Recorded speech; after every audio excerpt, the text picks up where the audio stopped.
জিতের এরকম শকুনির মতো আচরণ আর কবিরের এরকম ক্রিমিনালের মতো কথাবার্তা শুনে রেগে যায় নন্দিনী। কবিরের সাথে তার ভয়ানক তর্কাতর্কি শুরু হয়। কবির রেগে তেড়ে আসে নন্দিনীর দিকে।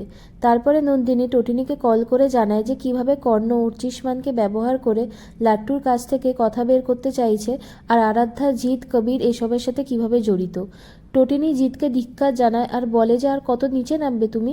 জিত বলে যে যা করেছি বেশ করেছি, আমার মেয়ের সংসার ভেঙে যেতে পারে না। এরপরে কবির ফোনটা নিয়ে টটিনিকে বলে যে লিসেন, আপনাকে আমি বারবার সাবধান করছি, আমি অত ভালো ছেলে নই যে 10 বছর জেল খেটে নিজেকে সংশোধন করে বউয়ের কাছে ফিরে আসব। কিচ্ছু হবে না আমার, আপনি কিন্তু আমায় চেনেন না।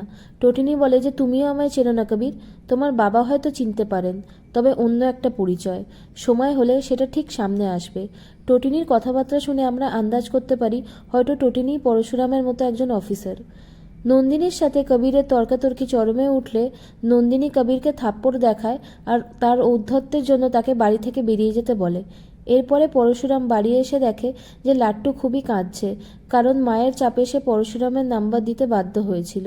পরশুরাম তাকে শান্ত করে আর বলে যে কিচ্ছু হয়নি, তুমি তো শুধু নাম্বার দিয়েছ, আর তো কিছু বলনি।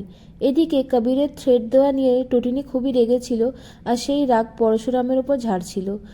টটিনি কিছু খায়নি বলে পরশুরাম থালাতে ভাত আর তরকারি নিয়ে বাচ্চাদের হাতে প্লেটটা ধরিয়ে দেয় আর টটিনিকে দিতে বলে, যাতে টটিনির রাগ একটু কমে।